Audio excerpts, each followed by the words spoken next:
strike. Did you into that email? I didn't read it. Okay. Anyone on the Zoom yet? It was more just for the effect. Okay.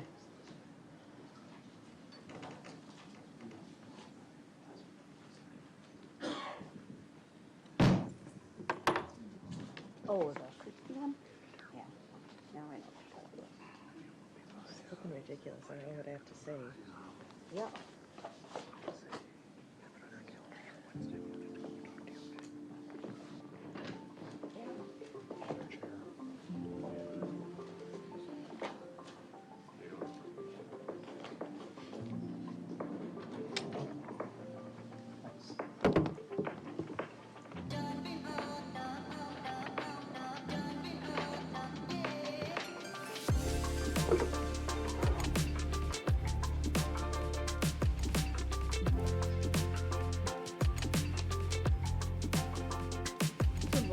I know you're waiting for Attorney Keys, right? I just want to know if I don't have anyone on the Zoom. No, as of 12:15, no one had requested Zoom. Okay. So when Miss Dunn arrives, she's here. Still nobody. Okay. Okay. Then I can start the Live stream. right. It takes a little bit. There's always lots of information I have to type in, so.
Before I go live and have Attorney Keys, do you have any idea how many people will want to address the court today?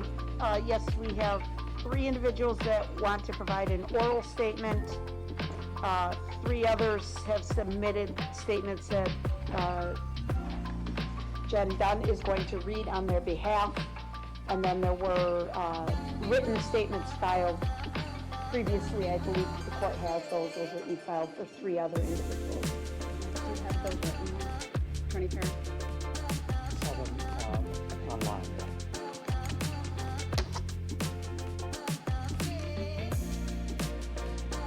So Teresa, make sure the microphone is available. And then if just folks could use the victim key when They will, yes, to That'd be refer to great. themselves, yes.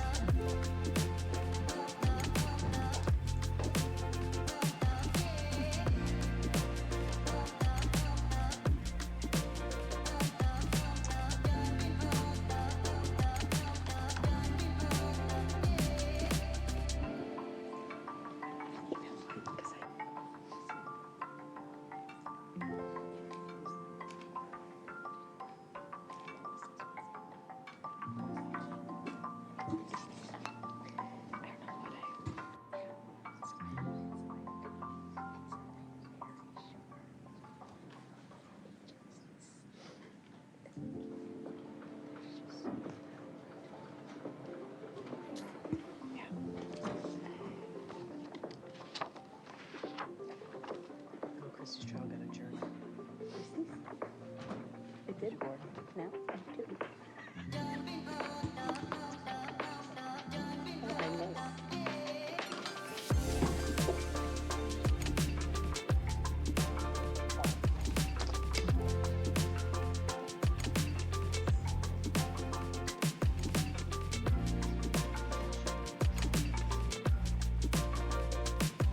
For people sitting in the front row, we have our cameras tight. You can see, just might be captured if you're in the front row. Just want want to put that on before I go live.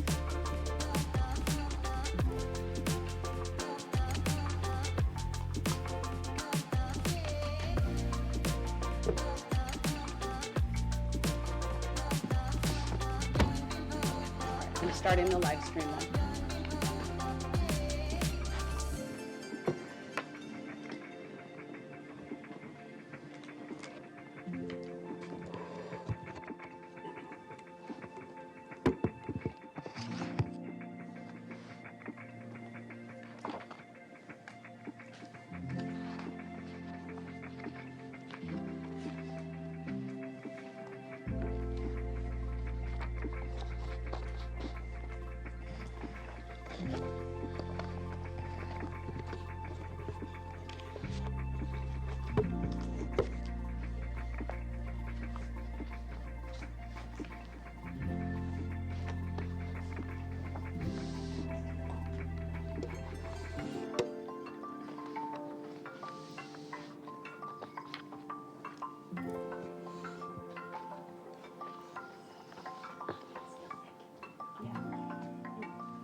We're not on yet.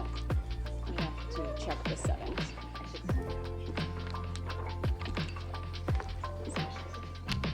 I just.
I'm gonna restart the whole Zoom app and see if that helps. It's not.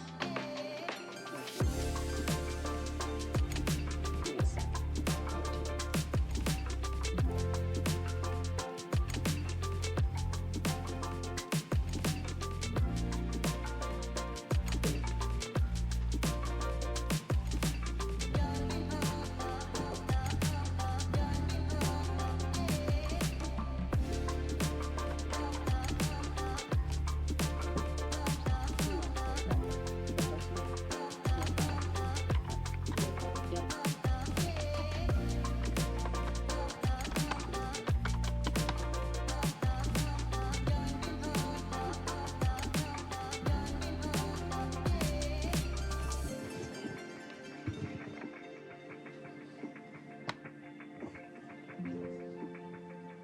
Three 205-1747-10. Oh, I had it backwards.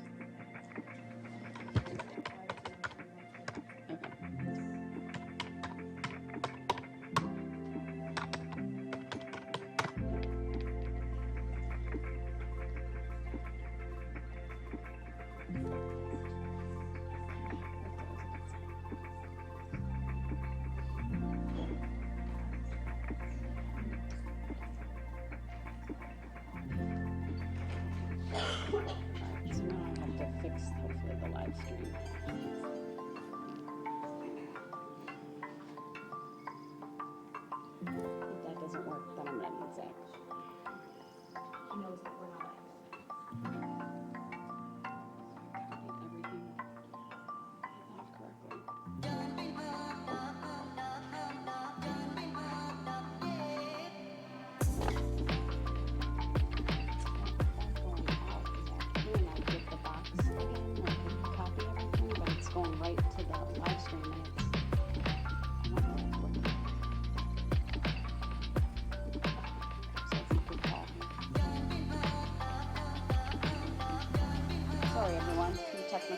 issues. My live stream is not currently Well, that was just in the hallway. but she's gonna get a hold of him.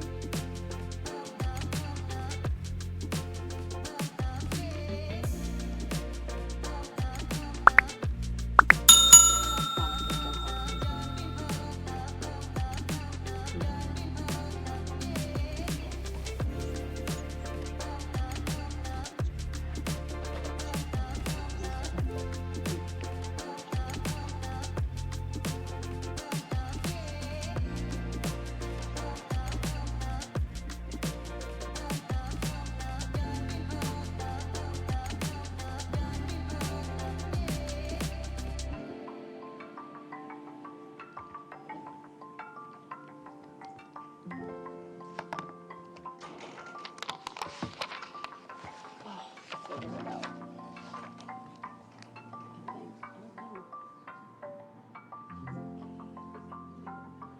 There was an extra space. I think I just figured it out. Oh. Okay. We'll try this for the third time. I think that was it. There he is. I think I got it. I had found an extra space. Thank you.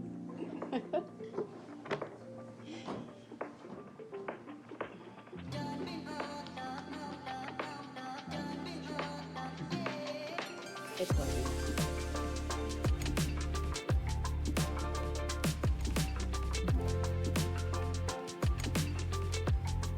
Is that okay, Jack? That's black. Hold on, I think it's size different.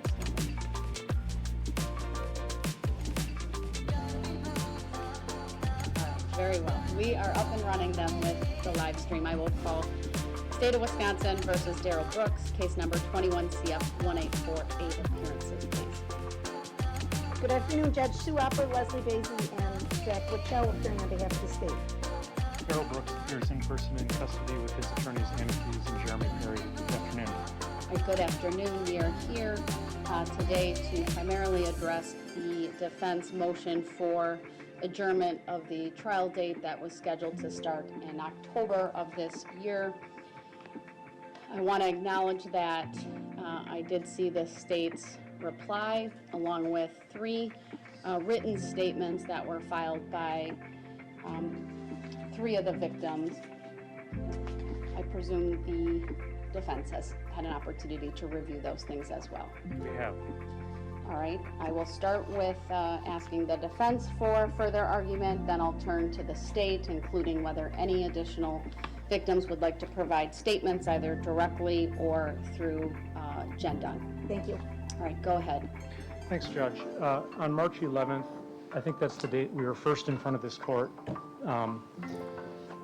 And in terms of the question about when would the parties be ready, I think that we accurately represented what we understood certainly the state meant when they said that I don't think there's any reasonable way we could try this case in November or December. But I think what the question really was is to the parties' best estimate as to when they'd be ready to try the case. And in a very short amount of hindsight, with really nothing else happening from that hearing to cause this, just except for going back after that hearing, like I said at the last hearing, reevaluating all the materials and the types of materials that still needed to be reviewed, the types of expertise we were going to need, which I tried to at least summarize in the motion to adjourn.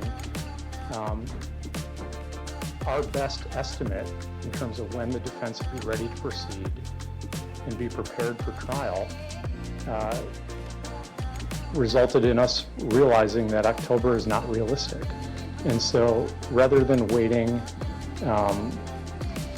much further down the road when there'd be prejudice to parties or to anything with getting too far down the road with things being sent out, things being relied on too much, tried to really promptly let everyone know of what our best estimate was in terms of when we could be prepared based on the volume. The state makes a comment in its reply that we failed to advise, or whatever their choice of words were, of a trial in January. I'm pretty sure that at that March 11th hearing, we talked about if it went into 2023, that we'd be talking about March at the earliest. It's true, I didn't list off every case that I'm involved in or every other scheduling conflict, but we have been pretty forthright with the court and parties about what we have in terms of scheduling conflicts and abilities to make this all work. Also learning at that March 11th hearing how long the court parties were anticipating that this trial might last. At that March 11th hearing, and to be candid, we agreed at that hearing that October, and we put it in our calendars as October. But we also weren't able to answer the court when we were asked how long to present a defense case. And the reason we weren't able to answer that is is very similar to the reason why we realized we need a date past October. And that's because we weren't able to answer it because of where we were in our review of the case, the types of issues, fleshing out the defense, and the work that remained to be done. And so really this is pretty early, I think, in terms of, at least early in the sense of how cases get scheduled, to be having this battle about the first date that got set and a very prompt request for an adjournment. I don't think that what we're asking is out of line in the sense of kind of the length of time a first-degree intentional homicide case might take. I also don't think that I'm out of line to suggest that this isn't the typical case involving a charge of first-degree intentional homicide in terms of the volume of materials and the number of charges, the number of witnesses that have been talked about or anticipated by the state. So I have some questions. If this court were to grant an adjournment, how much of a delay is the defense requesting, and when would the defense then be available to try this case? I think, like we indicated earlier, I think probably mid-March of 2023 at the earliest.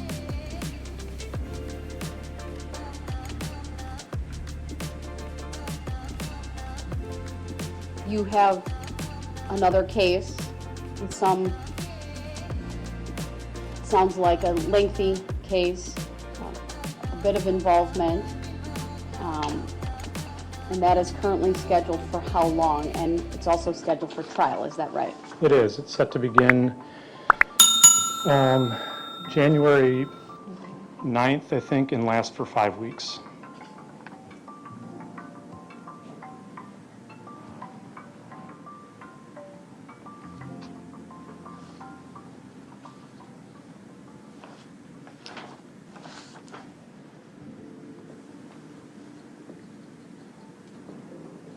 If I were to grant an adjournment, why couldn't we look at November or December? Why couldn't we try this in 2022? Well, I think December would start to make it impossible personally for my January obligations, honestly. If we're talking about this being set for a month. And November, adding 1 month from what it currently is, I don't think would accomplish what we need to accomplish in terms of the reason for the adjournment of going from 6 months from today's date to 7 months. Can you shed a little more light on why 6 months from today would be insufficient in order for the defense to be prepared? The best I can say, like I guess any case at the early stages of a case, is in terms of looking at kind of preliminarily the issues involved, the volume of discovery, the things that still need to be reviewed. We're trying to provide our best guess based on that, what we can see of the work that needs to be done.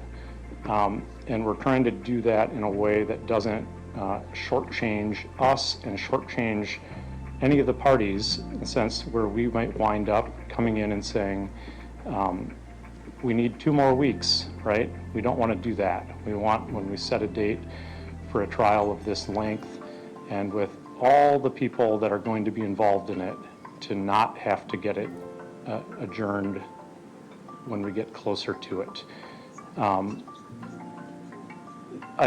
In terms of specifics, I can't tell you right now that X expert can only get us their report by a certain date.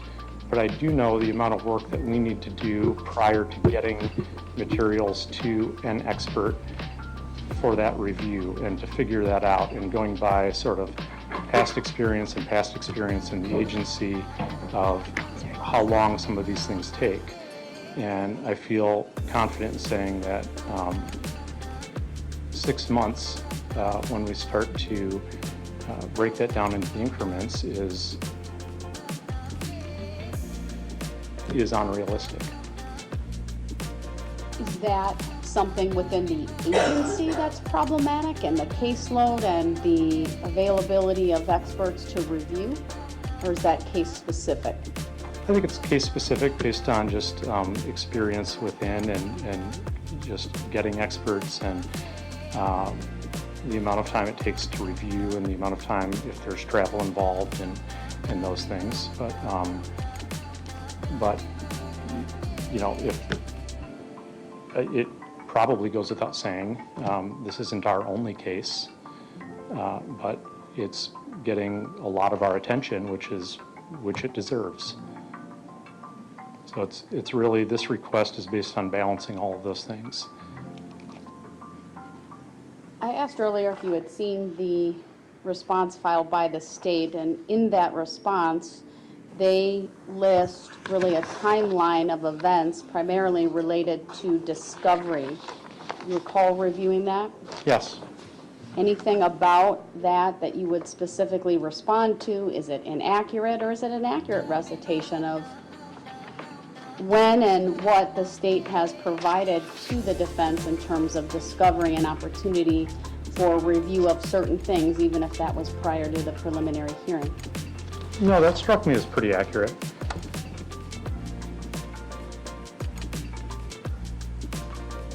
We are not suggesting that the state has delayed turning materials over to us, and we were afforded an opportunity to see selected videos prior to the preliminary hearing. That's true. Anything else you think I should consider? The other thing that I would add, and we're going to hear, I think, from, it sounds like, some named victims in the case in terms of their position. But the defense has been, I think, proceeding diligently in this case. It has, with its filing of the motion under 97122, in terms of meeting the deadlines so far and getting back to the court and working earnestly to move this case along, while not sacrificing thoroughness in it. The state references Article 1, Section 9M of the Constitution, and I would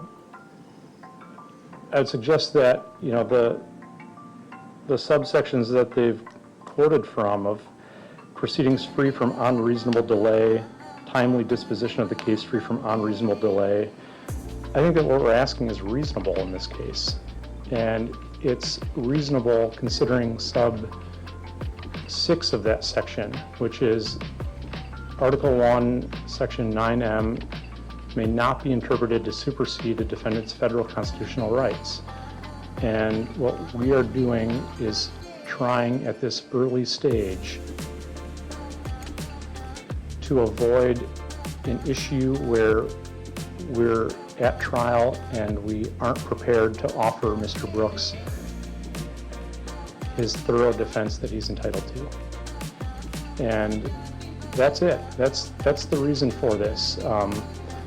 I wish on March 11th, when asked that, I guess heading into that, I didn't realize we were going to be setting a trial date at the first hearing before this court, and that's fine.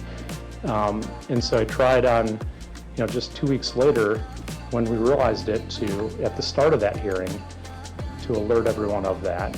But it's really, it's no different than at that March 11th hearing of, if it said, you know what, look, like we did point out, we're still reviewing discovery. A lot is to be determined in terms of figuring things out, in terms of what the defense and how long it will take to present the defense case.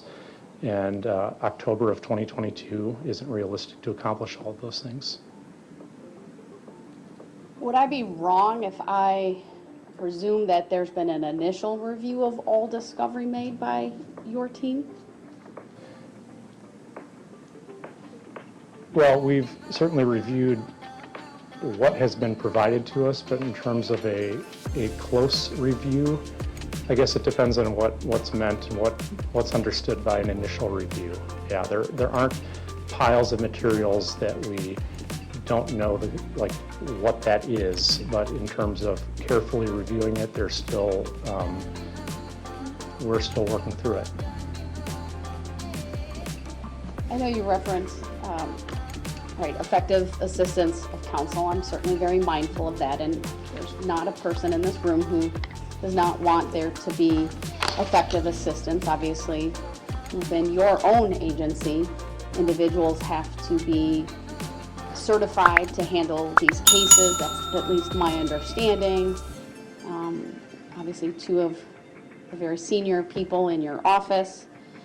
But when we think about sort of the flip side of the coin of effective assistance of counsel, when courts like myself address those issues, right, it's the flip side of that coin. It's ineffective assistance of counsel. And in those types of cases, right, the courts are always looking at whether there's prejudice, and not just hypothetical, speculative prejudice, but actual prejudice. So I thought about that in terms of this case, and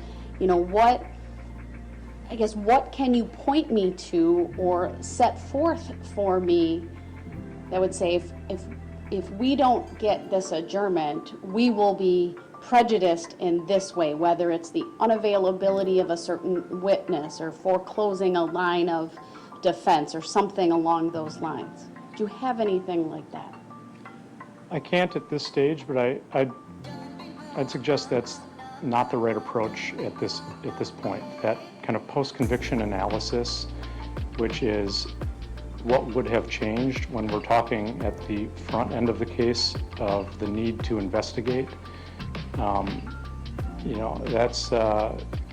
That's the sort of Monday morning quarterbacking of knowing everything that happened and then having to pinpoint the singular item that someone is saying should have been different, and saying how did it matter in light of everything that happened, when at this stage what I can point to are what the aspirations are of the Constitution in terms of what is effective assistance of counsel, and that includes thorough investigation, exploring all possible defenses, and being diligent in just, in doing all of those things. And so sort of providing that, appellate perspective on the case prospectively, I think is sort of an impossible thing to do right now, and not really the right standard.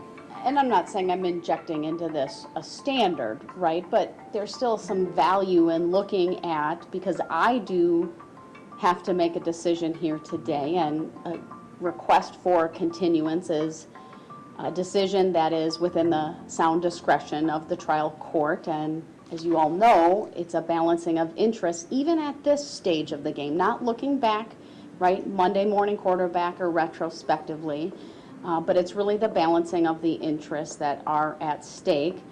And I know from your filings, and including the motion to change venue and the motion for adjournment, and knowing from personal experience with both of you that you understand very well your obligations as attorneys to thoroughly investigate and your diligence that is needed. And I certainly don't mean, I don't want to come off as if I don't think you understand that. I do understand that you understand all of that, and that is something you take very seriously. But I also think it's a valid question as to, you know, what specifically will this extra time at this point give you? By your own statements here today, it sounds like if I grant a continuance, the entire month of December will not be able to be devoted to this case in any way due to your preparation for a trial that begins in January, which will take up all of January and part of February, right? So it cuts out a significant amount of time that you are asking me to give you to try the case. I mean, if I look at it in that way, there's not a significant amount of extra time that's going to be provided for all of you, right, unless I'm going well past March of 2023. I don't think that's an unfair assessment of the time frame that's been laid out here for me today. That brings me to why can't this be done yet in 2022? Well, I'd suggest that it's not only me and Attorney Keys that would be putting all the hours, and only us putting the hours into this case, that we'd have, especially if we talk about consulting with experts, it's allowing enough time for those things to happen. It's enough time for staff in our office to be working on this as well. I hope that by October of this year, I'm not still waiting to personally have reviewed everything in the case. That doesn't mean that everything is lined up for us to be prepared for trial in terms of the other things that might be happening, especially when I refer to consulting with experts on the case. Lastly, from a practical standpoint, we've spent now some significant amount of time preparing these jury questionnaires to assist with the analysis and of the change of venue motion, which I think is important.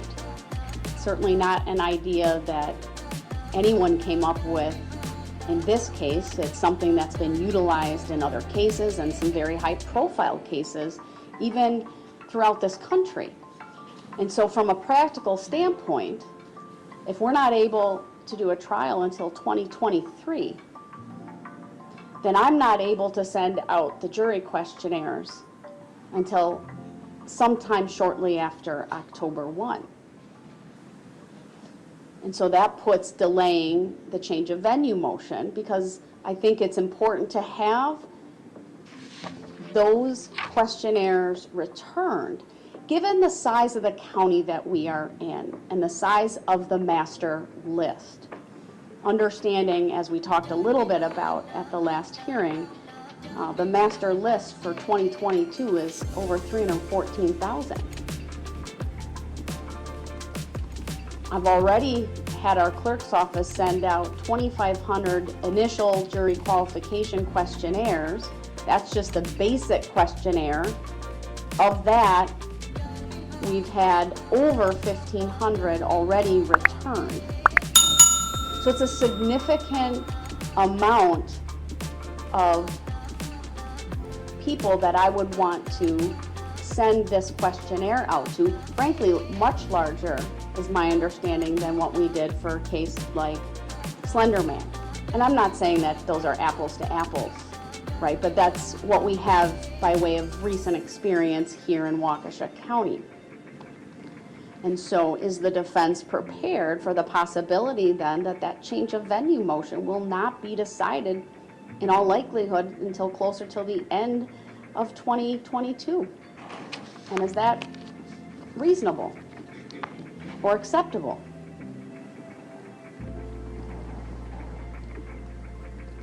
Yeah, I think that if the court looks at this idea of the questionnaires to help decide the change of venue motion as being essential or very, very helpful in deciding it, then that's something that that we'd be okay with. All right, I appreciate you answering all of my questions. Let me turn to the state. Thank you, Judge. And I'd like to observe at the outset, I think it's something the court's already commented on. You have a tough decision here. I understand. You need to balance many concerns and many issues. Providing Mr. Brooks with a fair trial is, of course, one of those. Providing the victims with a fair trial and a speedy disposition is another one. So we understand that this is not a slam dunk motion either way. It's going to require a lot of thought by the court. The added challenge is this scheduling that we brought to light for Mr. Perry, in that you can't adjourn it 30 days, 60 days. It's either got to be October or March at the soonest. That's a significant gap, and that's a significant gap to have to explain to the victims and their families as to why we would push the trial off for so long. Mr. Perry represents to the court that they've made a reasonable request. This is not out of line. That may be true. It's frankly too difficult to assess from the information we have before us. You've asked a lot of pointed questions looking for definite answers, and we still really don't have them. They still haven't told us, when would you like this trial? How long of an adjournment do you need? The only response is, well, March would be the soonest. Are they asking for July of 2023 or March of 2023? Because that matters, right? They say things like, well, we need to do an investigation and we need to consult with experts. Has any of that started? We don't know from the record so far. They've outlined some issues that they feel may be relevant to the defense, like the interrogation of Mr. Brooks. Well, they've had those materials since December. A special plea, the possibility of a special plea. If that's going to occur, that should have already occurred, Your Honor. That has to take into account his mental capacity at the time of the incident. So raising a special plea in October isn't going to provide too much helpful information to anybody. It's hard, in my opinion, to gauge the reasonableness of the request from the defense, because I still don't know exactly what they're asking for, and I don't know that you asked him twice, what would this additional time buy you? And all they've said is more time to review the discovery and consult with experts. But if they were to come to this court and say, we've already spoken to, for instance, a DNA expert, and they've reviewed the crime lab, what is available so far, and they know what was done so far, and they're estimating 3 to 4 months for them to complete their review, we'd have something solid, something concrete that we could explain to the victims as to why this delay is necessary. But as it sits here today, we don't know if they've even consulted with one expert yet. So that's where I think the challenge comes for the court, is you have to do the right thing for a lot of different people, and they're compelling but competing interests, right? Not unusual for a judge. I get it, but we're not trying to be difficult here either, Judge. I still would indicate to this court that we believe we can have our case in chief done within 5 to 7 business days. I think an estimate of a month for a trial is too long. I really do. I think this trial would be 2 to 3 weeks, easily done within 3 weeks. So can we look at October 31st as a start date, giving them an additional 30 days? that's a possibility. I would ask the court to consider that. Because otherwise, to have to tell these victims, we're not going to do anything on this case for another year, is really hard to swallow, right? They're not going to have any answers on what's going to happen for another year. So I know you've read the written statements. I'm going to ask those who want to make statements to come forward at this time with your permission. Before you do that. Yes. I just have some follow-up.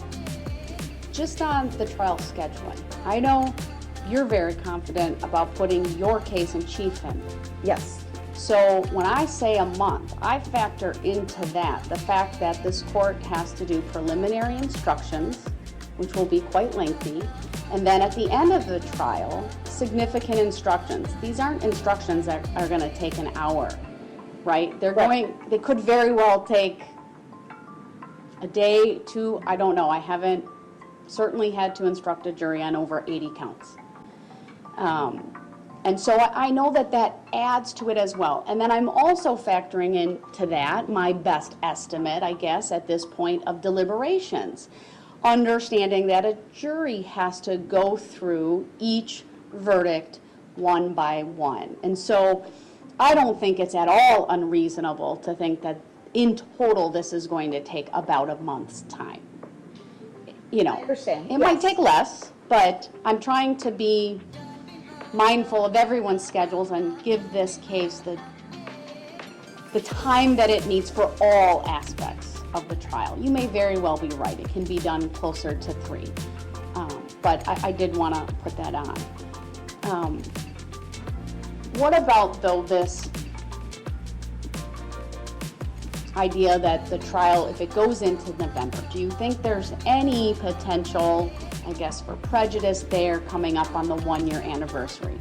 I know that I haven't looked at that in any specificity. If there's any case law, I would think there would not be, but have you thought about that? I did think about that, and that's one of the factors that I mentioned on March 11th. Yes, and not only prejudice to the defendant, but difficulty for the families, right? So yes, that is something that I think we should consider. But I think we should weigh that in the scheme of things, Your Honor, or the scope of things of, does that potential prejudice and pain outweigh the need to get the case done in a reasonable amount of time? And what about the month of December? That'd be the last, I guess, question, at least at this point. What are your thoughts about that? Yes, I think we're definitely prepared to do this in December, Your Honor. But I think the analysis is pretty much the same as far as there's still potential for prejudice and challenges for the victims if we're talking about November and December. But I think the value in getting the case completed by the end of the year outweighs those concerns. All right, thank you. Then I will hear from anyone who would like to make a statement. Today, I only ask that you utilize the identification from the victim identification key as you do so. Sure, so first we're going to have... And utilize a microphone. Yes, this is, first there'll be a comment by victim O speaking on behalf of himself. Thank you so much. If you could stand for me, please, so I can see you. Thank you. Go ahead. I feel that the court should not grant the motion for trial to be moved even further from the current scheduled date in October of the proposal for 2023, as victims in the city itself will continue to be affected as this case continues to be lingered on or pushed out, which is something that does not need to happen, as I believe closure is the biggest thing that the victims of this case and the case itself needs. Thank you. And then we have the mother for victims AA and BB. Thank you. Good afternoon. As a mother of 2 victims in this case, I'm seeking enforcement of the statutory and constitutional right to a speedy disposition of the case, and the right to have the victim's interests considered when deciding whether to grant a continuance. Moving the trial date to 2023 will cause additional emotional distress and prevent our family and hundreds of others from healing from this trauma. The 6 killed did not have a choice of how much time they had left on this earth.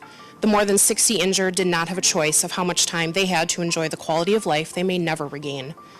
This case, however, both defense and prosecution was given ample time with an October trial date. Pushing the trial to 2023 would continue the emotional distress for the victims. Judge Darrell, please consider the victim's right in this case and do not grant a continuance. Thank you. Thank you. And then finally, we have the granddaughter of victim A. I understand that the trial wishes to be pushed back, but respectfully, I disagree with the idea of adjournment and would like to voice my opinion. My grandmother was one of the ones that was struck and killed by Darrell Brooks in the Waukesha Parade. I was incredibly close to her, and her life was ripped away from myself, my family, and my grandmother's friends without so much of a chance of the ability for us to even say goodbye. I think that in order for my family and the other victims' families to properly heal, the trial needs to be set in October. We need to see justice on the day the trial was originally set for. We cannot rest easy or even find a sliver of peace until that is done. Trials create indelible records upon records of the facts presented for this very case. We all already know Darrell Brooks deserves to be locked up. However, trying to bring members from another county will just provide the same results. No matter where this trial takes place, people all around the entire state, county, and even world are angry about this, and we as victims deserve the justice that we were promised. Thank you, Your Honor. Thank you. Ms. Dunn, I believe you have some statements as well you'd like to read on behalf of them. I do. I have some statements from victims who could not neither be here or felt they could not read it themselves. The first is from the mother of victim Z. Judge Doro, 4 months ago, our daughter's dance team came out to spread joy and holiday cheer to our community. What they didn't know was that day their lives would be forever changed. Walking along the parade route, these children, adults, grandparents had one goal: to make other people smile. And in one instant, that all changed. Lives were lost and childhoods were shattered. Families rushed to their loved ones to hold them and pray they would survive. This was a moment no one will forget. In the days, weeks, and months following this horrific event, the victims and their families have endured numerous funerals, surgeries, and continued recovery from the ongoing emotional and physical pain. The defense is asking for a continuance for this trial. By doing so, these victims will have to keep reliving this nightmare. We respectfully ask for your compassion by not delaying the prospect of the closure any longer than necessary. Although nothing will mend the emotional wounds these victims have endured, moving the trial to 2023 will only prolong the healing process. My daughter and her teammates need to move on. They need to heal. They will not be able to heal until this is behind them. Please consider the victims and their families when making your decision today. Although we cannot go back in time, we can move forward, and that's what everyone needs to do. Respectfully, the parent of victim Z. Thank you.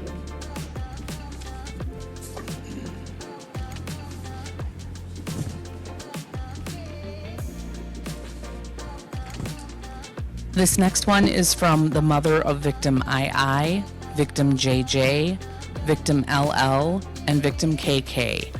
She emphasized that she is the mother of 4 children, all struck in this incident.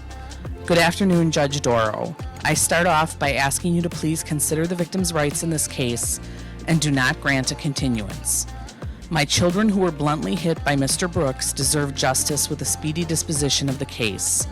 They should not have to see this continued trauma during the 1-year anniversary and the holidays surrounding this tragedy. Let my children celebrate the holidays instead of hiding in fear of what's next.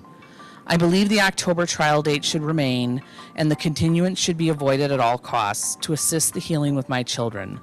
The set October date should be ample time to prepare for the resolution of this case. Thank you, Judge Doro. And the final letter is from the mother of victim HH. As a victim in this case, I am asking the court to consider the victim's interest when deciding to grant a continuance. This extremely violent event has been a horrific experience for many. By moving the trial into 2023, the victims will continue to deal with the emotional and mental strain that has come with this incident longer than what we need. Unfortunately, my child did not get the choice to prolong her quality of life. Instead, she was forced into a lifestyle of fighting for her life, multiple hospital stays, multiple ongoing surgeries, and ongoing doctor appointments.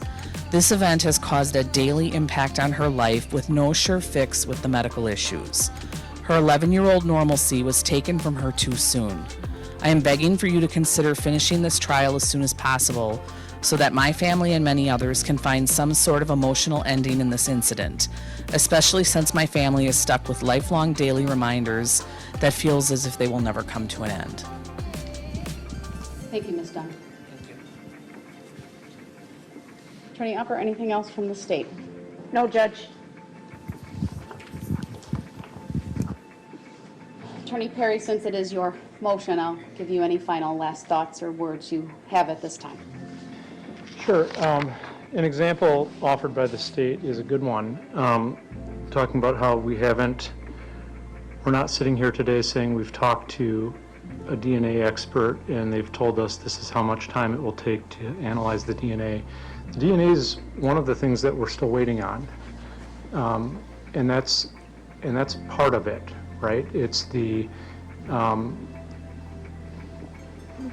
just at the start of a case doesn't mean, and then, the discovery's been received and everything is just flying along.